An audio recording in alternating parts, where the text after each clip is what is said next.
When my wife was young, her parents and siblings lived with one set of her grandparents. Her grandfather was murdered in the home. It happened in his bedroom upstairs. The room was used primarily as storage for the next 20+ years. Her parents tried to sell the house multiple times, but living in a small town, everyone knew and the house would not sell, so they stayed. Years later, and while my wife and I were engaged, there was a murder trial which I attended in support of her family. I saw the crime scene photos, important later. Another few years later, we had 2 kids, the oldest was 6 at the time. My wife's family does not talk about the murder, and our kids do not know about the murder to this day. My file decided he wanted the room where the murder happened to be a hangout for the grandkids when the family was in town. He put sleeping bags and a TV in the room ahead of a holiday, days-long get-together. We didn't like it but stayed silent since the murder was a sore subject. My file also wanted all the grandkids to all sleep in there together. We were the first to arrive and my son went into the room alone. He usually couldn't sit still long at that age, so after a couple of hours I decided to check in on him. Here is our conversation. During the whole conversation, he was still and rigid and would not look away from the TV. "Hey buddy, is everything okay up here?" "Yeah." "Okay, have fun." "Daddy, do I have to sleep in here?" "I don't want to." "Why not?" "I am not alone." Every hair on my body stood up. "Well, yeah, I'm here with you, buddy." "No, there is someone in here with us. Are they nice?" "Mean?" "A grown-up?" "A kid?" "A grown-up." "What are they doing right now?" "They are watching you." "You have never said anything like this at your grandparents' house before, and you have been here a lot." "They don't leave this room and I have never been in here before." "Where are they now?" Without looking away from the TV, he points to the far corner where his great-grandfather was murdered and said, "They are standing over there. They don't move much." "Okay buddy, you don't have to stay in here." And he left the room with me. TW. Child loss. I had a horrific nightmare while pregnant with my 3rd baby that came true. I had been feeling like something was off but couldn't place it. It was different, and my instincts were telling me something was wrong with my baby. My doc, who was amazing, had been practicing for 30+ years and said it was just anxiety about having 3 under 5 and I was going to be okay. Plus, all of my tests and ultrasounds to that point were normal. I was about 20 weeks along. But that nightmare shook me to my core in it. I went in for my anatomy scan, which was coming up IRL, and my baby's brain was too big, her heart was twisted and mangled, and she was too small. She had little hands and feet that were turned inward. The doc in my dream said she was dying. Also she had this odd bump on her lower back and they said, in the dream, that she wouldn't be able to walk. I woke up in a sweat and a panic and started crying. I texted my family and friends about the dream and they all tried to calm me and remind me that it's common to have nightmares when pregnant. It is, but this felt different. In real life, 3 days later, my doc called me directly, never good, and said my blood work had been flagged for something called trisomy 18. I'd never heard of it but I started to cry. I told her about the dream. She said I needed to stay calm and she was sending me in for a special ultrasound. So I went and they found a baby girl who was too small, not growing properly, who had a swollen brain, a heart that was misshapen and weak, and her little hands and feet were clubbed and bent. And she had a large knot on her lower back and I was told she was likely paralyzed, spina bifida. That was the day my world collapsed. They did an amniocentesis to do further testing. I had more blood work done. The tests were all positive for trisomy 18. Which is almost always fatal. She passed away. I think about her and that dream every single day. I felt a hand on my hip. Then my husband, I assumed, began to kiss me. I was all, come on, you couldn't have started this earlier? Really? I opened my eyes and saw he had his back to me. I could still feel that hand on my hip. Second, I was a nurse working nights. Around 2 a.m., I was walking up the hall and noticed the TV was on in an unoccupied room. I stepped 1 foot into the dark room to turn the TV off, and heard from the TV, "Good morning, Alice. My first name is Alice. I switched to days not too long after that. First, I'm a firm believer in science. Just because science hasn't proven something doesn't mean they have proven it doesn't exist. Energy cannot be destroyed, only changed or transferred. All living things are filled with it. I have a firm belief that what we call our soul is really our energy. When you see a dead body, it doesn't look like the person. Why? Because their energy isn't there anymore. Where does it go? This I don't have a firm belief on. Heaven, hell, reincarnation, does it stay behind something else? Think of the most haunted places. It's always someplace that has had a lot of positive or negative energy. Schools, churches, prisons, hospitals, homes with tragedy. I believe that during highly emotional times, good and bad, we can leave some of our energy at a place. Kind of an imprint of the emotions we had at the time. So when places are haunted, it's really just about that energy playing out. I.e., kids laughing. P.S. This is always why I don't think graveyards are haunted. There is no energy there. It has left people before they came there. They just feel spooky because we scare ourselves. Second, non-ghost stories. When people ghost hunt, they wait until it's dark, shut off all the lights, and walk around old creaky houses whispering to ghosts and waiting for one. Doing that, you will find one 115% of the time. Why do we do this? It sets the mood, it seems legit, and it also adds to the thrill that every ghost hunter is looking for. Think of all the ghost stories you have ever heard. A vast majority of them are during the day when everyone was making noise. My favorite non-ghost story was the head of the ghost hunting group. We were in an old rundown school in the middle of the summer. It was hot and stuff. Every time we were at our base, he was confidentiality claiming he was being touched. One time we were swapping batteries and I was over by him, where he kept getting touched all night. As a small cool breeze came in through the window, he claimed he was touched again. I tried to tell him I felt it too, and it's the window that he had been standing by all night. He refused to listen and talked about the time he kept being touched for a couple years. Third, unexplainable. I have 1.5 and they were both at the same place. It was an old church/school/rectory. 3 buildings all connected. I was in a classroom and I felt a hand on my arm. I assumed it was someone in my group and switched on my flashlight. Everyone was on the opposite side of a large creaky classroom. I called that one my 0.5 because I can't really explain it, but I feel like it could have been something else. Same night, I actually brought my mom along that night. She always wanted to see ghost hunting and we would bring people from time to time, like a police ride along, lol. My entire life I heard about this reoccurring dream my mom had about a weird room. Nothing insanely notable except a weird chute that went up and out of it, kind of like a laundry chute. These dreams scared her even though nothing ever happened. She was just in the room. So we're walking around the house, in the dark, whispering of course. There was one room other groups kept saying, "You just have to go in it." We go around a corner, and she steps into a room and stops in her tracks. She said, "Oh my God!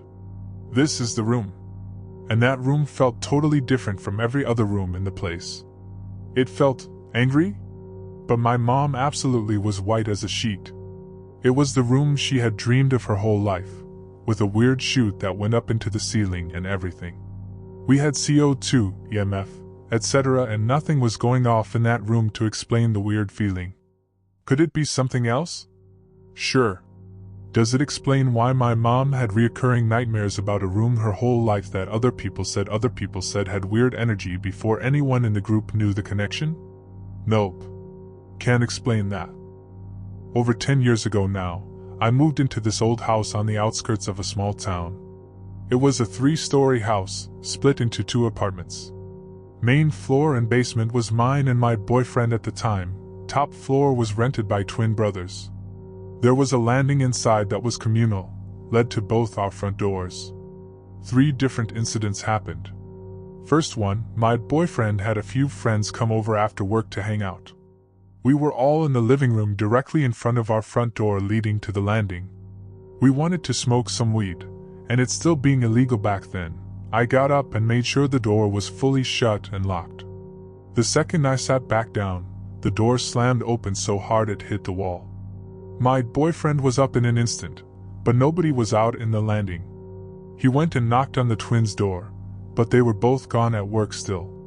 The friends left soon after LOL. Second one, I was home alone. It was like 10 a.m. Boyfriend and twins were all gone to work. I had our stereo on listening to the radio. I shut it off to go take a shower. Halfway through my shower, the stereo flipped on at the highest volume it could go, and it was flipped to CD mode, playing like track 5 or something. I've never gotten out of a shower so fast in my life. Last incident, I was home alone again, getting supper ready for when my boyfriend got home. I was flipping between watching a movie in the living room and stirring the spaghetti noodles and sauce in the kitchen. Did about 3 back and forths. On the last trip back to the kitchen, I found a little red plastic toy car sitting in the middle of the kitchen floor. Never did find out where it came from. My childhood home was haunted. Countless people have seen and heard things. The craziest thing that happened to me though was when I was 14 or 15. I was an avid gamer, Xbox 360 days. So, what started to happen was my Xbox would turn off randomly while I played. It was a newer Xbox 360, so it would make a beep noise when the power button on the system itself would be touched. It also messed with my disc tray button. Well, one day after school I was playing some games and of course my Xbox turned off. Frustrated, I said out loud, "Okay, you've turned my Xbox off and messed with my disc tray, now turn it on." I shit you not, my Xbox turned itself on not even a second after finishing my sentence. It's the only time it ever turned on by itself and never happened again. Many years ago, I had a dog named Emmett. He was a big golden retriever, and sometimes my mom would let him into my room in the mornings to wake me up or to just get up on the bed and relax and hang out with me. One morning, I was just waking up and was still a little sleepy, so I rolled back over to go back to sleep. But then, I felt the familiar sensation of someone opening my bedroom door, and a dog jumping up on my bed. It was clear as ever I heard the doorknob turning, my dog's heavy footsteps rushing toward me, and his weight pressing down at the bottom of my bed and getting himself comfortable. Then the door closed. I waited a few more seconds to open my eyes and say hello, but there was nothing there. Then I remembered my dog had died about a year prior to this. The reason I'm not totally convinced it's paranormal is because your brain can play tricks on you when it's in that sleep-awake state, whether you're falling asleep or waking back up. So it could have just been my brain recalling a fond memory of my childhood dog. Or maybe it really was Emmett saying hi and coming to hang out. Either way, I wasn't afraid, just kinda bummed when I realized he wasn't actually there. I said hi to him anyway. I was about 25 to 26. I was asleep in my room. My mom and sister were asleep in their rooms. It was probably between 2 to 3 a.m. I woke up because of really loud, forceful steps in the outside hallway. I lay there a few minutes because it was late, I'd been asleep, and I was disoriented. The hallway in my mom's house has a lot of creaky parts and unmistakable parts where you know someone is stepping. I was trying to wake up and get my bearings as this was happening. It sounded like an extremely heavy man was stomping up and down the hallway. Then I heard the door to my dad's old office open. The door is kinda swollen, so it makes a distinctive sound and you really have to exert some pressure on it to open it if the door is pulled closed. Once I got an idea of what was happening, I got up and opened my door about the time my sister opened hers because the disturbance woke her up too. There was a printer in his office still hooked up to a computer. The printer started randomly printing pages of script. I think it was called wingding. It was a bunch of little symbols and pictures. It was just page after page. Randomly, in the middle of the night, after all the commotion and phantom stomps in the hall. It was the most singular, weird experience in my life. My dad had died about 10 years before and I've often wondered if he was trying to communicate with us. But it happened. Super fucking weird.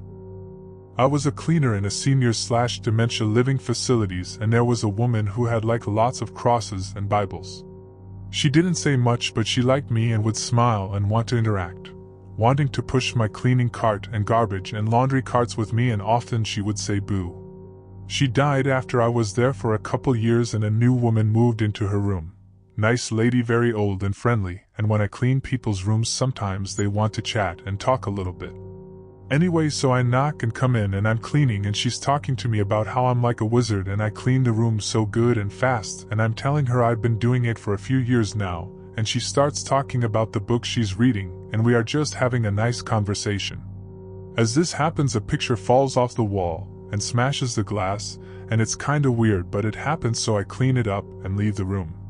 Right after this, it was time to take the garbage to the basement, so I load up the garbage bin and start collecting from the next unit. It's after lunch now, so most people are in bed and the workers are having their meetings, so there is no one around, and on my life I swear I heard boo. I looked around and still no one around, and I thought that it sounded like the lady who had the room before, but it was this realization, I just couldn't believe it.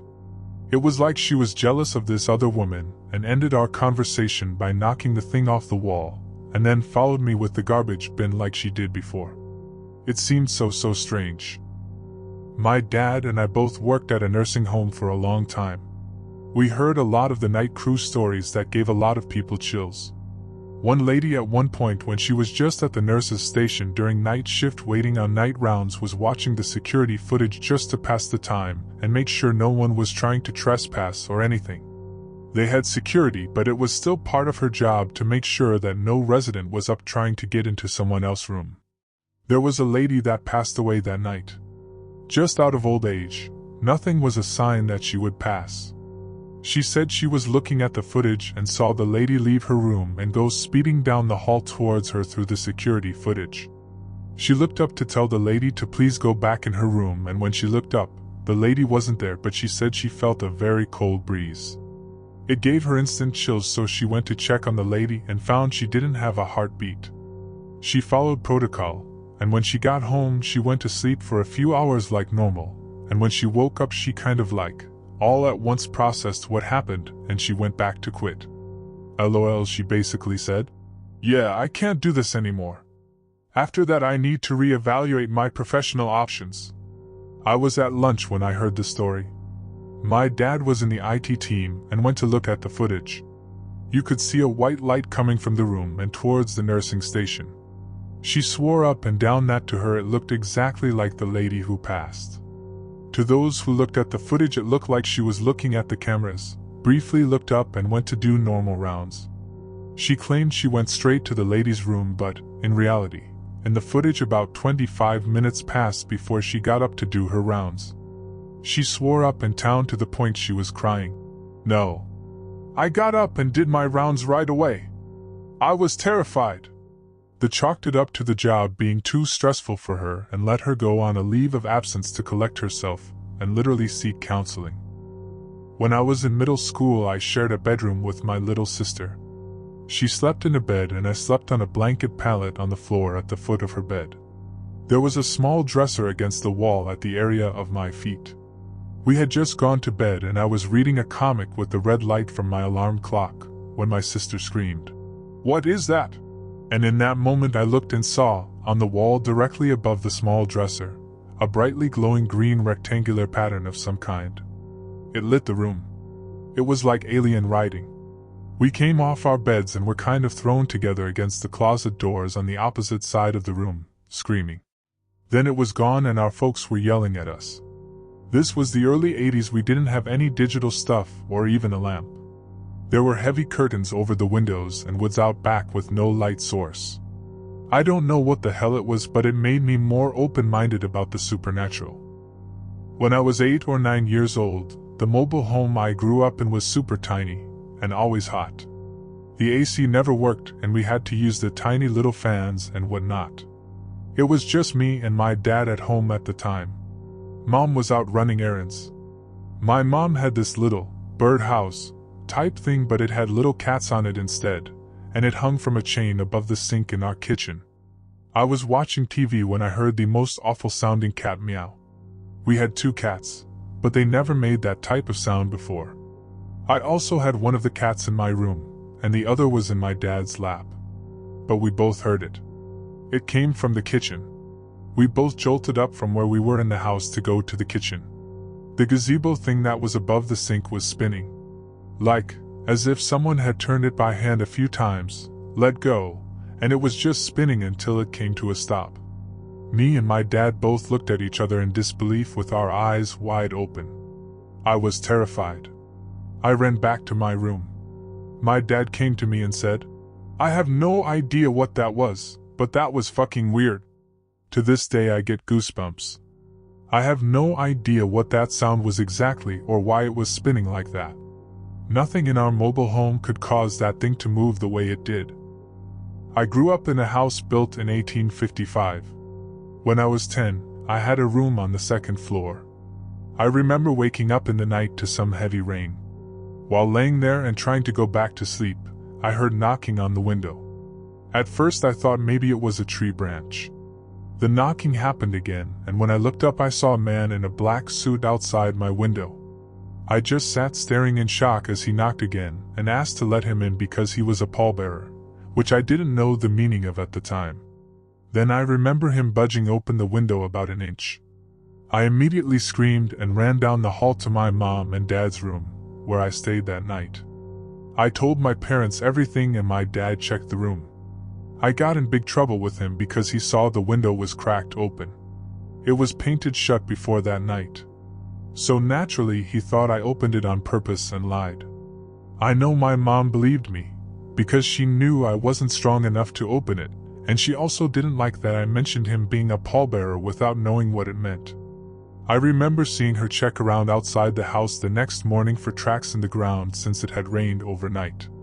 Never found any. And there were no signs of a ladder being used, as my window was about 10 to 15 feet off the ground. We ended up moving to a different state that same year. For context, my room is in the basement and everyone else's rooms are on the first floor. Like there's the floor you get in the house, there's the basement, and there's a floor higher than the one you get in. I could talk loudly without bothering anyone in the house at night, as long as my door and the basement door are closed, which they are pretty much all the time. Also, it had been a few weeks that I had started to hear, sorry for my potential bad English, it isn't my first language, the noise of a light switch that doesn't do anything that's outside my room every once in a while when I was in my room and it was dark outside. I was getting used to it, but at first it creeped me out. But yeah, that's nothing compared to what happened that one night. When I was like 14, 15 or 16, I was in the total darkness of my room at like midnight or whatever, just trying to sleep after I had finally stopped playing on my iPad. I was playing something random and not horror related, that's all I remember. But yeah, I was laying there, in my bed, when I closed my eyes and a white flash just hit me, as if an extremely bright light had been briefly put in my face. I opened my eyes, shocked before literally letting out a small scream, and tried to move back. There, in front of me, maybe like 2 inches at first ABD then 6 inches away from my face, was a very angry-looking baby.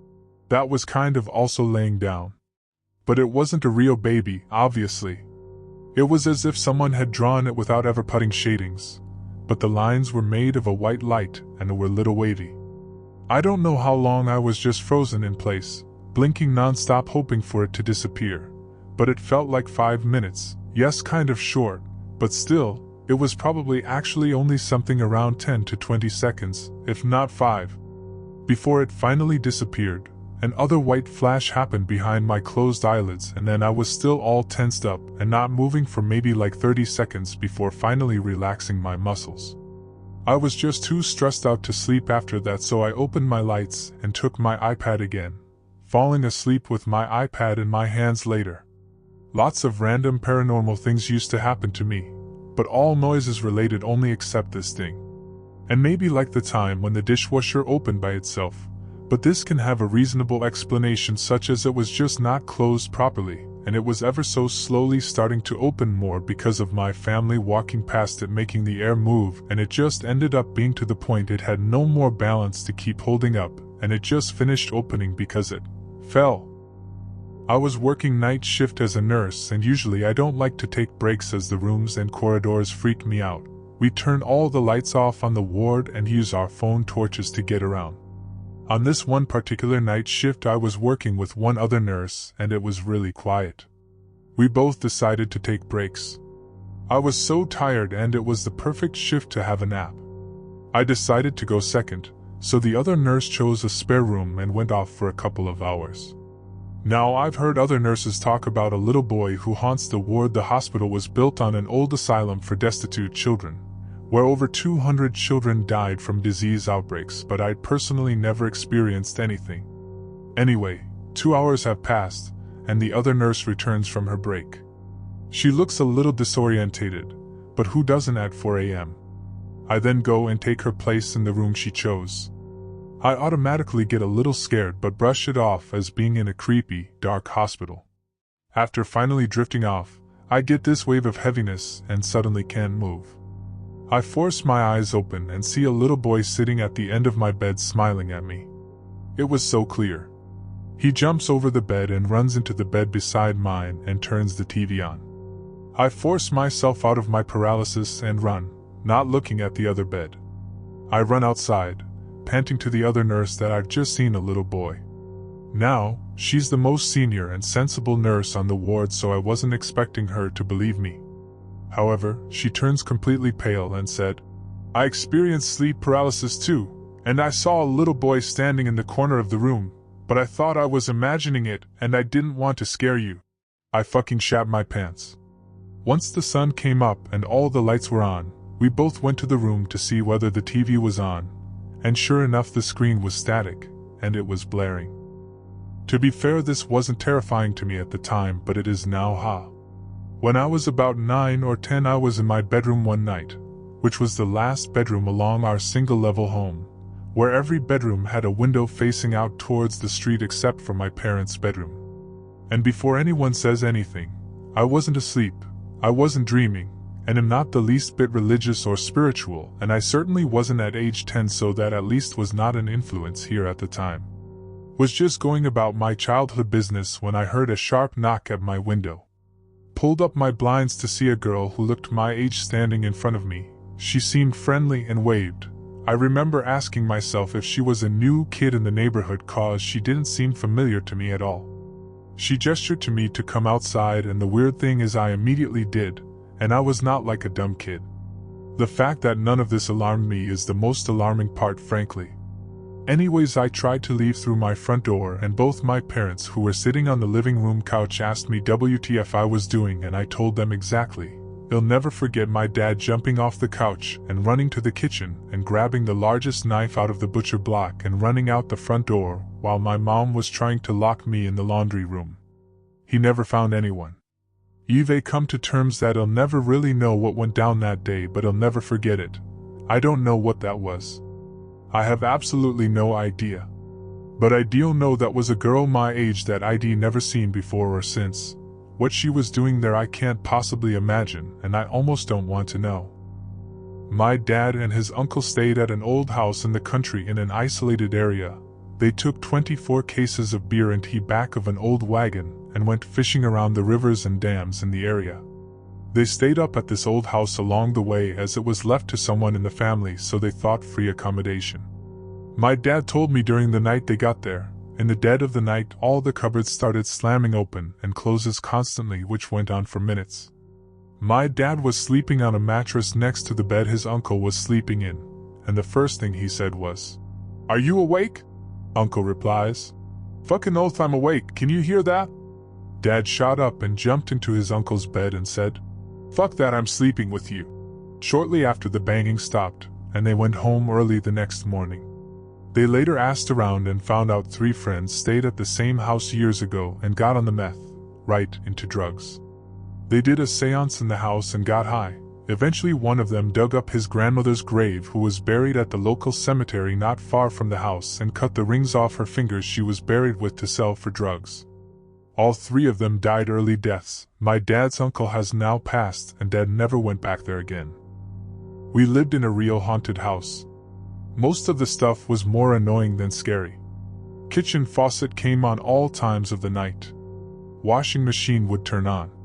We would hear an old woman muttering and chuckling in the foyer coat closet. Unnerving, yes, but not really scary. One night the TV kept coming on. I would just start to doze and it would come on. I had to go to work the next morning, so finally after about the 5th time I stomped into the living room, yanked the plug out of the wall, and angrily yelled, "Cut it out, god damn it!" The TV instantly came on full volume and flipped through 3 to 4 channels before turning off. I could feel the static electricity in my hair and arm hair. I was afraid to turn around and look at the TV and didn't sleep the rest of the night. At that same house I found a set of neatly folded children's pajamas, rotted, when plowing for a garden. Very creepy. It's like someone folded them to put in the drawer but buried them instead. A couple of months ago in my house. It was about 11:30 at night. Everyone in the house was sleeping except for me, and I wanted to make something to snack on. I get out of bed and walk down to the kitchen, and I pull a bowl of ramen out of the freezer, put it in the microwave, and walk back over to our island where I grabbed a couple of toppings to cut up. The microwave beeped, and as I was walking over to our microwave, out of the corner of my eye I thought I saw another person's reflection in the glass of our porch door. I kind of did a double take and tried to tell myself I was just freaking myself out because it's dark out. I quickly grabbed my food and head back over to the counter where I was going to dress the ramen up with my toppings. I was standing at our counter doing that with my back turned to our living room, which is full of our kids' toys. My son was about 5 months old at the time and had a round mat that had 2 arches that over it, the round mat, where toys would hang. When they're moved they sound really similar to a cat toy. This play mat was in the center of my living room where my back was turned to while I was making my food. I was putting the finishing touches on my food when all of a sudden I hear the hanging toy jingle from behind me in my dark living room. My stomach immediately dropped, and my body was almost paralyzed in fear. We have no pets that could have been playing or brushed up on this toy that is hanging off the ground. We had no windows on or fans on that could have caused a draft, or a breeze strong enough to move that hanging toy. It wasn't an earthquake, or the floor shaking that could have caused it. Again, I was the only person that was awake in my house. Nothing could have explained that toy moving. I grabbed my food so fast and practically ran to my bedroom. I don't make food after I go lay down in bed anymore. I just grab quick snacks and book it. That's not my first paranormal experience, but damn, that was really fucking horrifying to me for some reason. When I was 16 to 17, my family had just moved into a brand new house. New neighborhood, new houses. My room was haunted. One day I was falling asleep and my face was half hanging over the edge of the mattress. I got punched from below. Not a little tap from a hand, but punched. It left a red mark on my cheekbone area. No one else or an animal was in my room, and the mattress was not compromised in any way. Other times the bed would begin to shake as if a group of people were doing it. My TV would randomly come on and change channels at different intervals as if someone was seeing what was on. I heard whispers coming from my closet that shared a wall with my brother's room, but he or no one else would be in there. My sister's room shared another wall with mine, and she would tell me of hearing whispers coming from my room when no one was in there. I hadn't been telling anyone about what had been going on, so I knew she wasn't just saying it. I started dating my now wife around this time, and she came downstairs screaming after taking a nap on my bed, saying the whole bed was shaking. Hadn't told her about any of this either prior to this occurrence. After I moved out and living in my second apartment, I was on the computer late one night with my dog sleeping next to me. He suddenly gets up, goes to the partially open closet, and starts growling. After about 10 seconds of him growling, he tucks his tail and ears, whimpers, and runs out of the room. I sat there staring at the closet for another few seconds, and I realized just how quiet everything is. I said, "Fuck this," turned off the computer, left the room, got my dog, and took him to my room. He stayed at the foot of the bed, watching the bedroom door. I was a counselor for an outdoor school camp for public school 6th graders. Right before the start of a new week of kids, a tree fell on the power lines that went to the boys' cabin area, so we pivoted and put all the boys in the otherwise unused lodge called Judson Lodge. Before this week, the place gave me the creeps anytime I passed it, so I wasn't psyched to stay there. Later I found out that the OG counselors had legends about how the west wing of the place was haunted, and there were previous stories of people's walkie-talkies fritzing and hearing, "I'm in Judson," in the white noise. During lunchtime a few days in, one of the cabins finished eating early and went down to Judson to take showers. One of the kids finished his shower, waited in the hallway for the rest to finish, and apparently freaked the fuck out. When a counselor came to check and make sure shower time was running smoothly, he found this kid crying and shaky. The kid said that he saw a floating shadowy figure carrying a heavy bag and a gun moving from the entrance to the west wing. The counselor radioed the other two of us down, and we got the kids out of the lodge and back up to the dining hall. One of the counselors was a big believer in ghosts, and was totally confident that this was paranormal and not an actual threat.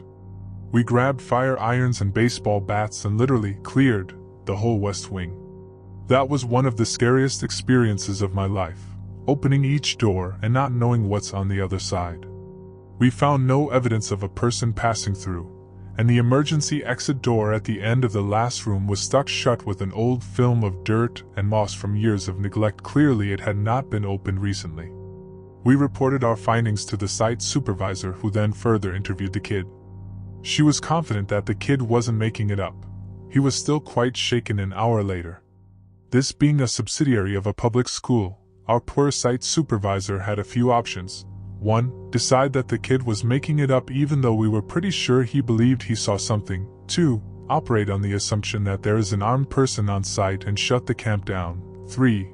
Report to the county school district that a kid saw a ghost and that we don't think we need further action. Option 1 didn't seem reasonable, and option 2 felt like an overreaction since we just cleared the whole place and didn't find shit. So we literally sent in a report to the county school district saying that a kid saw a ghost, and we're not worried about it because we already knew that the lodge was haunted anyways. The county informed the local police to be on the alert, but that was the end of it. Weird shit. There's a road in northern CA called HWY 299. I don't remember the details, but I remember being told that the area used to be a gold rush mining area. But what I experienced had nothing to do with that. We were driving up for a stay for the weekend to Shasta, and we were heading east from Redding. It wasn't that late, probably no more than 10-15 p.m., and we're getting close. I couldn't remember the exact distance we had traveled, but there was a car that was tailing me because its lights were bright as hell, almost like they were high beams. A majority of 299, a single lane, double solid, so one way going, and one way coming. So we pulled to the side and tried to let the car pass. And I swear it was like a goddamn movie, because as soon as we stopped, there was no car. Not single zip past us, no rumbling of the pavement. Just nothing. My friends and I turned around, and there was no one. I thought someone was fucking with us, so we just got back on the road and kept driving. Things were fine for maybe 15-20 minutes or so, until it happened again. Lights appeared way far back and it slowly creeped up back to us like before. This time I was worried, thinking maybe they were highway patrol or something, but we were going the same speed and my tags were up to date, and we had no alcohol or drugs in the car. So once again, I pulled to the side, but this time, I told my friend to grab the emergency flashlight from the glove compartment and told him to flash it behind us. Again, nothing. Just greenery and light snow. We eventually made it to Shasta and slept in the car until morning. To this day, we still have no idea what the hell that was, if it was someone messing with us, a cop, or something else. I'm not a superstitious person, still not today. But that event will always play in my mind from time to time.